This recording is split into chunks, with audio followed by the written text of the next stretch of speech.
छत्तीसगढ़ प्रदेश में सुशासन तिहार के तीसरे चरण की शुरुआत आज से हो रही है। मुख्यमंत्री विष्णुदेव साय ने इस कार्यक्रम की शुरुआत करते हुए आम जनता से मिलकर उनकी समस्याओं का समाधान करने और योजनाओं के प्रति फीडबैक प्राप्त करने की योजना बनाई है।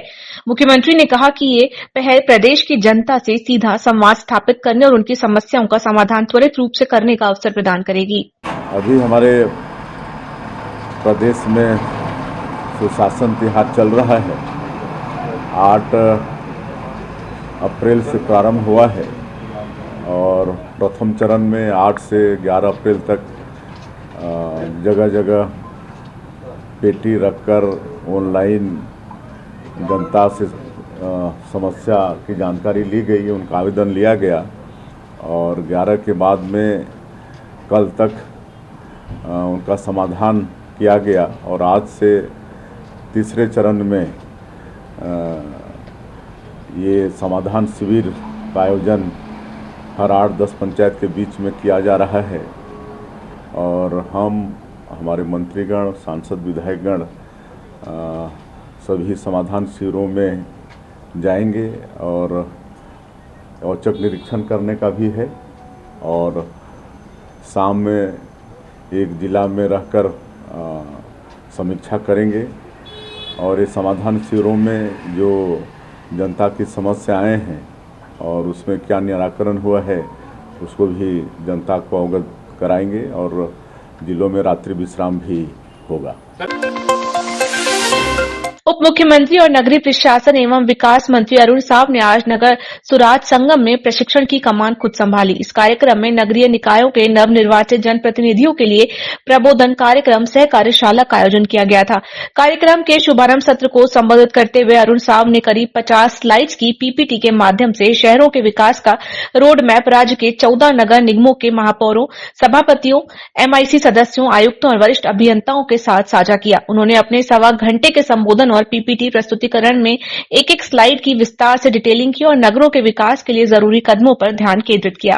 नगर सुराज संगम 2 दिवसीय कार्यशाला है।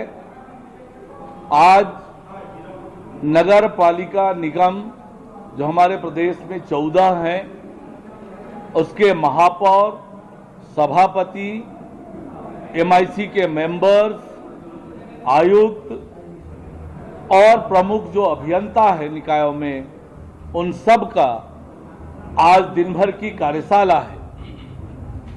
नगरीय निकायों के सामने चुनौतियां क्या है, आने वाले 5 सालों में हमें नगरीय निकायों में क्या करना है, किस प्रकार से देश और दुनिया के शहरों में अलग अलग प्रकार से इनोवेटिव काम हो रहे हैं, उन सब की जानकारी आज हमने साझा की है और महापौर के अधिकार क्या हैं, कर्तव्य क्या हैं, सभापति के, एमआईसी के मेंबर्स के कानून में उन्हें क्या क्या अधिकार दिए हैं, दायित्व क्या है, इन सब की जानकारी और अपने शहर में क्या क्या काम करने चाहिए, सिटी डेवलपमेंट प्लान बनाकर मूलभूत सुविधाएं हो, पर्यावरण की सुरक्षा के लिए, खेल के लिए, शिक्षा के लिए, स्वास्थ्य के लिए, कैसे यातायात सुगम हो, इन सब पर योजना बनाकर काम करने की दृष्टि से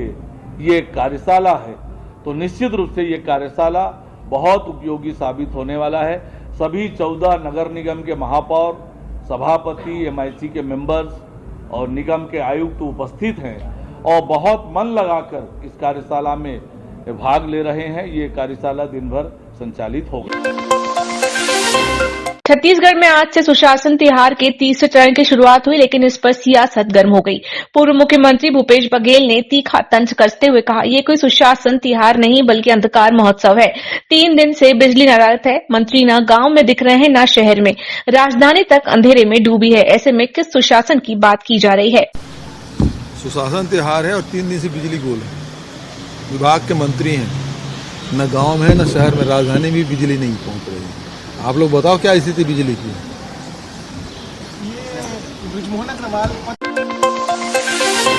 प्रदेश में नक्सलवाद के खिलाफ जारी संघर्ष में तेलंगाना और छत्तीसगढ़ के बॉर्डर पर सुरक्षा बलों द्वारा चलाए जा रहे अभियानों में लगातार मिल रही सफलताओं के बाद सुरक्षा बलों की सराहना का सिलसिला एक बार फिर तेज हो गया है।